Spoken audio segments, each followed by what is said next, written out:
Hello, beautiful souls. Welcome back to another video on Starseed Academy. My name is Jenny, and today what I want to talk about is a very intricate subject and a heavy subject, and that is the witch wound. So if you don't know what this is something that most women, majority of women in the spiritual communities, strong women in the business communities, in all the communities, are dealing with. So this is our shadow work, essentially. And it's big because it runs deeply through our past lives and through our ancestral lines. So all of our ancestral DNA, those energetic lines, and those past lives as well. So this past life trauma, especially when experienced repeatedly, it creates energetic wounds that, follow us like karma into the next incarnation, And sometimes we're aware that it's there and sometimes we're not.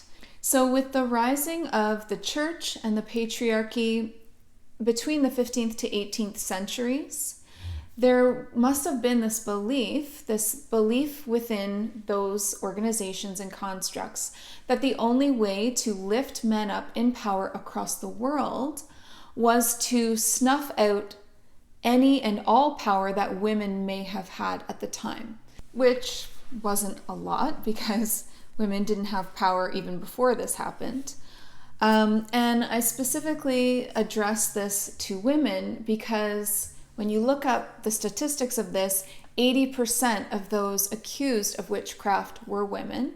And some reports actually say it was as high as 90%, which I definitely believe. So I'm going to be referencing my notes a little bit through this video, as you'll see with me looking down. And that's just because I want to make sure that I get the facts right. And I've got a lot written down here. So I just want to give you a really clear, concise picture of what was happening in the world at that time so that we can see how it's still affecting us today. So this all began with Henry VIII's Witchcraft Act. The first one was in 1542. And this defined witchcraft as a crime punishable by death without the right to any clergy or trial. And so the Witchcraft Act was very vague.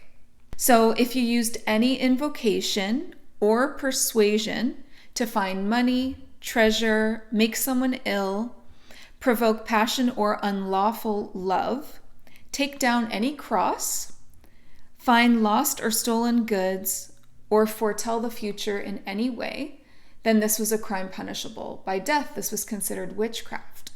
There were 6 more witchcraft acts written up after this first one, and they just got more and more vague or included more and more strange things.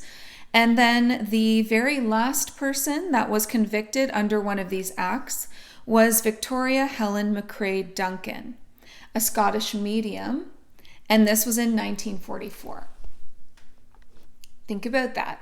1944. That was only 77 years ago. Sometimes we think this stuff was so far in the past and people were just crazy back then, but 77 years ago, were we really that different? Was society all that different? That's just your grandparents. Like, that's insane to me that somebody that close to now was convicted and accused of witchcraft. 1944, this beautiful Scottish medium. So, she was working as a medium, so she wasn't trying to hide it at all, but why is that a crime? So between the 15th to the 18th century, 50,000 women were tried as witches. And this is just in Europe. So that's not a worldwide total, 50,000. That's just in Europe. And we all know how America loves to do things big. So you can just imagine what the real toll was. So I looked up a few of these accusations to see, like, the literal words, what someone was being accused of, throughout time. And I've got a few here that I wanted to read to you. So the first one is the woman that was being convicted the accusation was that she was a woman of forcible speech and domineering ways. Okay. So nowadays we might just call that a powerhouse of a woman, a leader, a CEO, a boss. But no, she was accused of witchcraft for being forcible of speech and having domineering ways. So she had an outgoing personality, basically. Another one was a woman with too many children. That was really suspicious. Following that was a woman with too few children. And so they assumed that she was jealous of her neighboring families that had many children. And so when one of these children fell ill, they obviously assumed that it was the woman with no children that did it on purpose, like, cast this spell to make this child ill. And then there was a reputation for being unpleasant. This was a sheep farmer woman, and that was what she was accused of. She was accused of witchcraft because she had a reputation for being unpleasant. And of course, the ever popular woman that was having an affair. So definitely a witch. And then there is spent an unnatural amount of time outdoors. And the last one that I have was someone that was bored in church. So obviously they're possessed by a demon or something. So it seems totally ridiculous, laughable, right?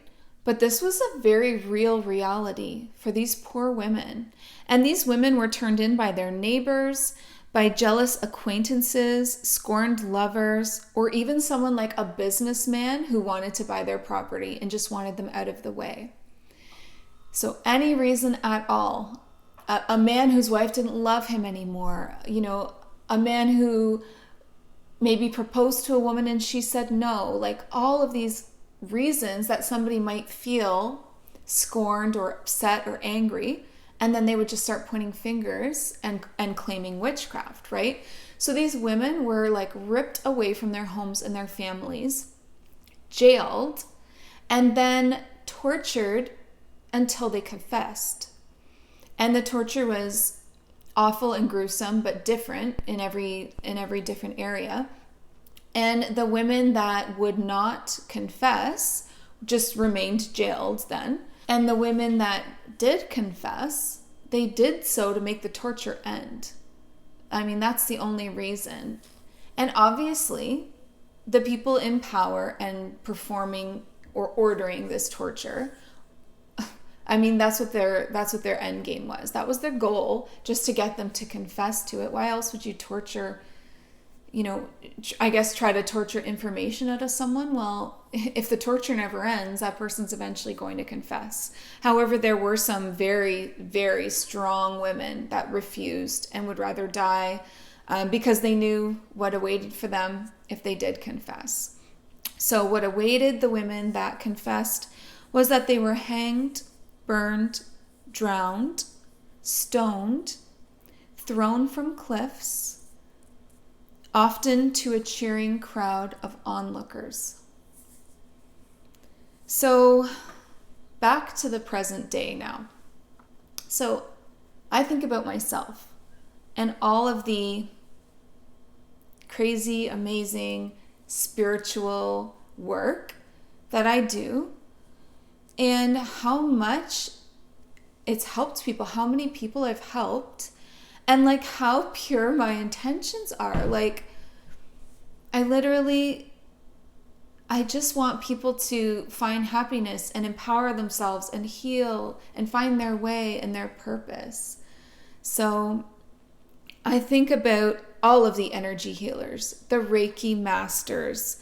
I think about women leaders, spiritual teachers, meditation teachers, business owners, naturopath doctors, doulas, like birthing coaches, card readers, any intuitive woman, any powerful woman. And like when we talk about women's intuition, that is a very real thing. Women are very tapped in to intuition, the spirit realms, the other worlds, the cycles of nature and the moon. We are cyclical beings. We go through a cycle every single month that is so incredibly powerful. And it connects us to all of the cycles on this earth. We're very earthy, very wild, very connected. And even as young children, as young girls, we have this very special intuition.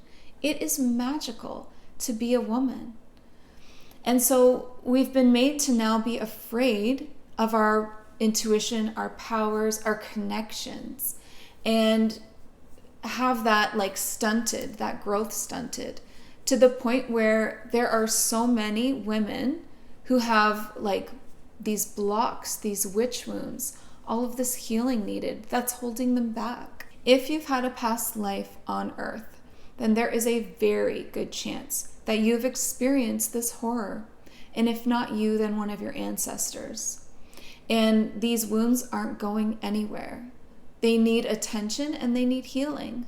The symptoms that you can be feeling from this are physical, energetic, emotional, like fear, especially when it comes to blocking your gifts.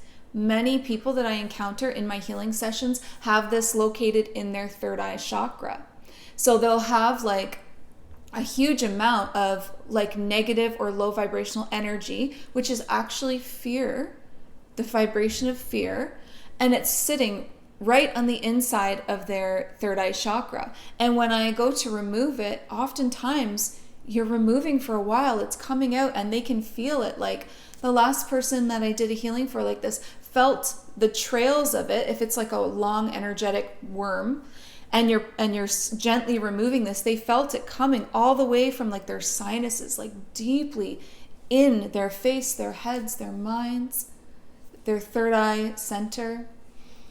Another client had really serious problems with their physical eyes, burning and allergies and all of these things. And when I looked into that past life, this beautiful seer, this woman with a divine gift of the third eye, was accused of witchcraft and had her eyes burned out, like with hot pokers. I'm sorry, I know that's gruesome.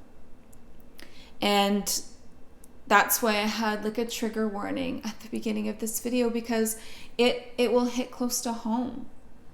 Like, this isn't just scary stories. This is real. We carry this inside of us. For me personally, I had a lifetime where I was accused, and the punishment was that I was thrown from a cliff, like while still alive, just thrown off a cliff by a group of men. And how I experience this now is I'm very uncomfortable with heights. Not just if I'm, experiencing heights myself in the physical world, like a bridge or something, but also just to see it on TV. Like if there's a show where they're showing a lot of like high cliffs and like looking over the edge, I feel so uncomfortable in my body.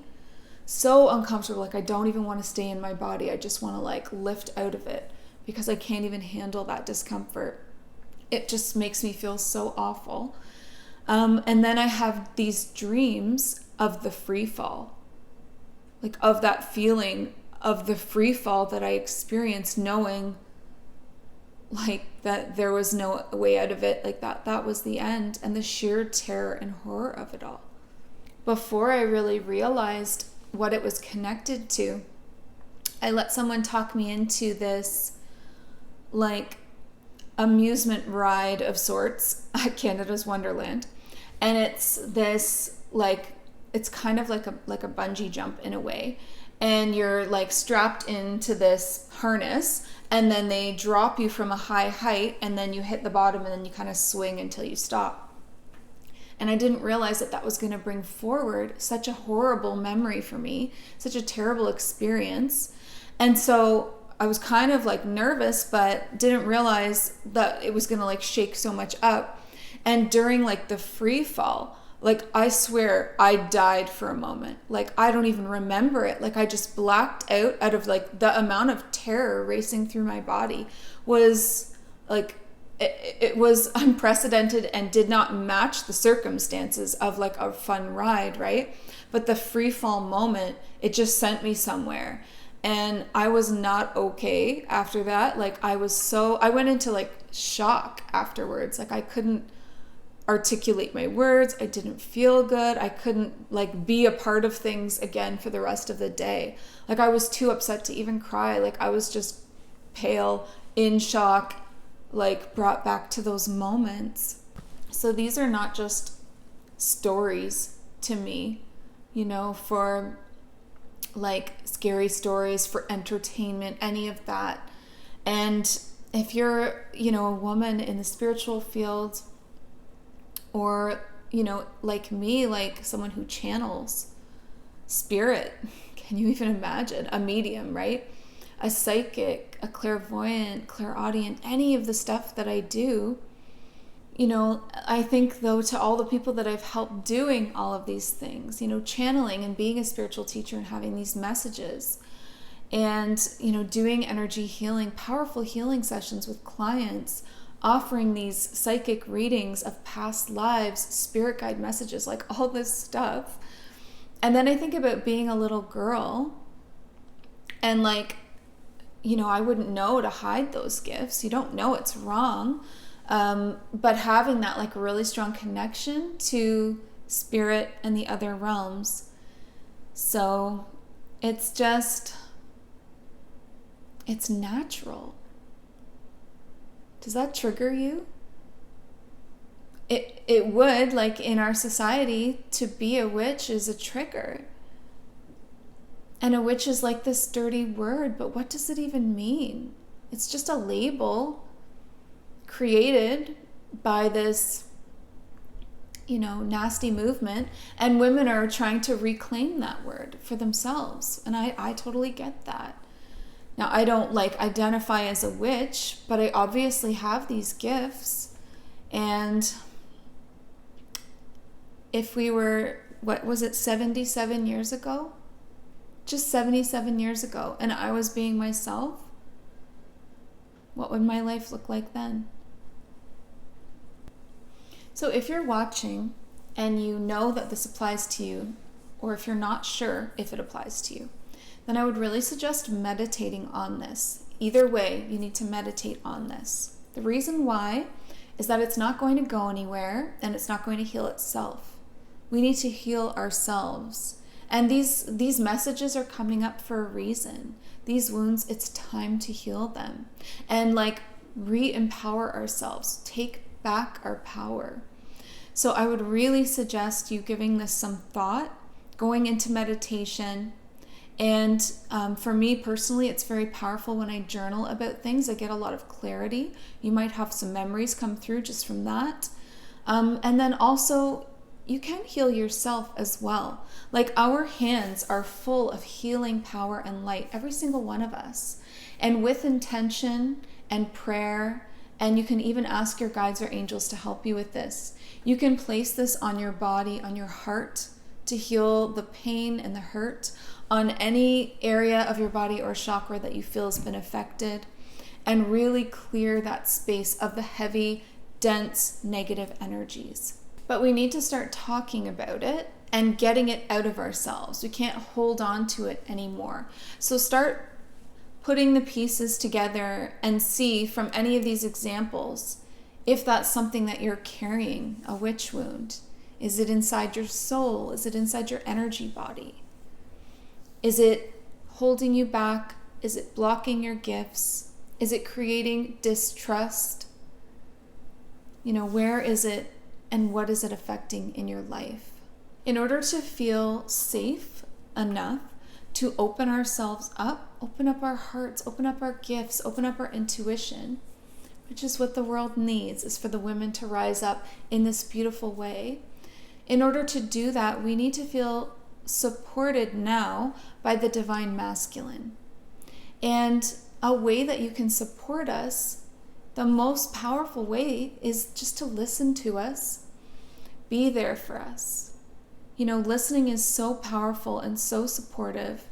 And just to offer that, you know, believe us, hear us, listen to us, let us get it out. That would be a really great first step. And to all of my sisters watching, we need to support each other.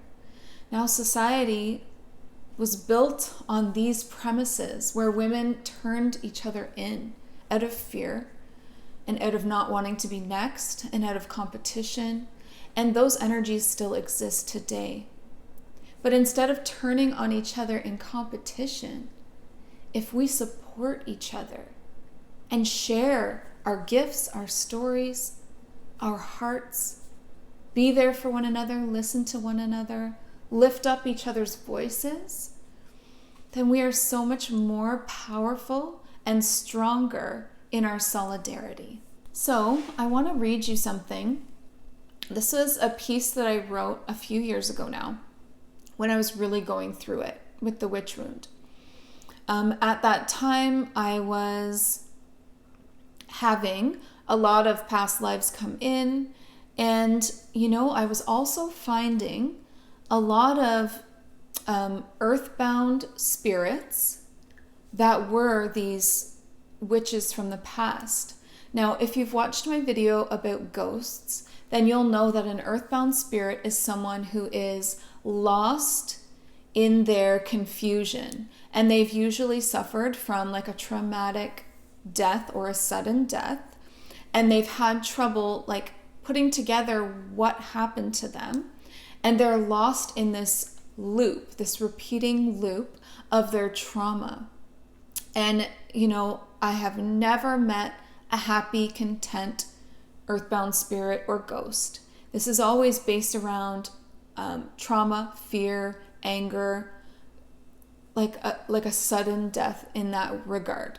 And so at this time, when I wrote this piece that I'm going to read to you, I was finding these beautiful spirits, these souls that were earthbound and had, been through this experience of either being burned at the stake or another way that somebody would be punished for witchcraft.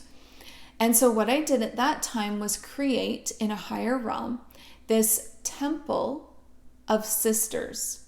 And it's an energetic pyramid of light, and it is a safe place for these beautiful spirits to go.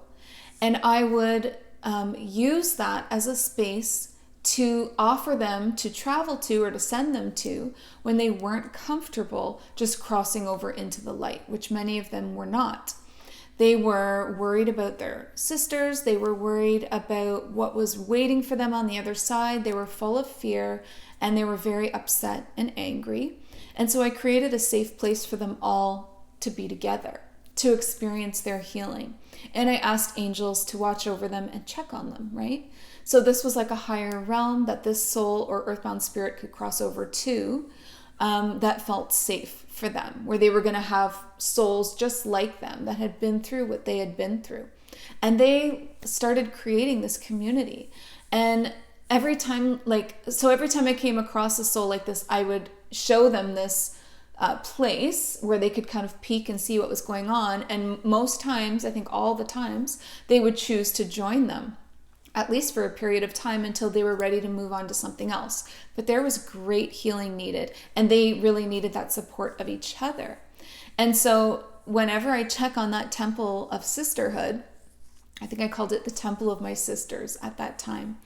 And whenever I check on them now, they are thriving, like they're doing so well. I see them like teaching each other, learning from each other, spending time together, healing. And it's such a beautiful thing to come out of such a dark time in my life. And so I have definitely worked through a lot of the healing, though I still feel very uncomfortable with heights and that, and still sometimes have those weird dreams. So I'm basically just really interested to hear what you think about all of this. I know it's a dark, heavy subject for sure, but it needs to be talked about. We need to get it out. We need to talk about it, right? So please let me know what you think in the comments down below. Now, before I read to you what I have, I just want another trigger warning and disclaimer that this was at a time when like the wounds were really still like raw for me, fresh for me. So it's angry. It's a longer piece of poetry, which I will also link below. So if you want to read it, then feel free. If you've been following in my story or following me anywhere on the internet, you may already know that I am a writer, that's what I went to school for. And in particular, I love poetry. And so this is a piece of poetry. If some of the darker facts or the gruesome details of this video made you feel uncomfortable, I totally get that. Then tune out now. This poem is not for you. Because like I said, it's very raw, very edgy, and a very real way that I was feeling at the time, which was very angry, right? So if that's the case, thank you so much for tuning in. I love you so much. Don't forget to subscribe. I'll be here every Sunday, Monday, Wednesday doing these videos, and I love you so much. My heart is with you, and I'm sending you so much healing. If you want to work with me towards like a new level of healing, remember that I'm here for you. Whether that be for the very powerful healing sessions that you can get, or perhaps like a past life reading, whatever you feel that you need at this time. And for the rest of you, I'm going to read you a piece now, kind of that sums up a lot of how women would be feeling so betrayed at that time. Okay, so for those of you that stuck around, this poem that I'm going to read to you is directly from my own experiences of being tried and convicted as a witch, and then punished by death. And my punishment was being thrown off of a cliff at that time. So this piece is called Betrayal of a Goddess. You loved me in Atlantis for my divination. You were fascinated, spellbound by my incantations. I was treasured in ancient reverence for my Egyptian beauty and temperance, idolized and worshipped in the land of Greece for my life-giving powers the world needs, a goddess, a teacher, and a queen, respected, cherished, and seen. Suddenly my magic became witchcraft in disguise, declared evil and not to be trusted. Dutifully you rounded up your daughters and your wives to put them on cold-blooded trial, abducted. You watched it all with dead patriarchal eyes. Beside my sisters, you burned me alive. The flesh you once swore to protect, the women you caressed, have been melted. Are you so afraid of me that you slaughter instantly, without looking for a reason or the cause? You cannot hesitate to exterminate when the enemy is so small. It's a trick. She's a harlot and a witch. My quivering body must be a ploy, so don't look at her, boys, don't hear her cries, for those innocent eyes will surely eat your soul. It should come as no surprise, yet you seem horrified when in the mirror there's a butcher staring back. It doesn't sit well with you. You've lost the man you knew, in the sadistic images burned into your mind. You can't sleep, you can't hide, you want to tear out your eyes. Your fear is showing through. The screams in the night will last the rest of your life. Your conscience is now haunting you. You know that you're to blame, but it's a secret shame, that you dress up in the guise of the church. You hide behind your stained glass windows and your giant hats, but no amount of emeralds or rubies can pay off your past. You begin to shout your words, foaming at the mouth. They sound meaningless, empty of the Lord. Without followers, you're a vulnerable criminal, so you'll do anything to get them back on board. So you blackmail and threaten them until they're as miserable as you, a wagon full of puppets with you raging at the helm. And what's a little dead witch supposed to do? So I will leave a link to this piece in case you're interested in reading it, because I know that was a lot of imagery to unpack. And I just want to thank you again for being so here, like so supportive, and just here for it all, supporting us women as we rise up to bring balance to the world that has been very heavily patriarchal. And now we try to swing back that pendulum into equality. I appreciate all of you divine masculine men out there supporting us and leading the way for other men. It's so important right now. And please continue to be there for us in any way that you can, especially listening. We feel your support and we become stronger because of it. So thank you so much for sticking with me today. Like, if you're still here listening at the very end of this video, wow, you are a true spirit of strength and support. Thank you so much. And before I go, I want to remind you, as always, listen to your heart and the quiet voice within, because you are so much more than the body you are in. Thank you from the bottom of my heart, and have a wonderful day. Bye.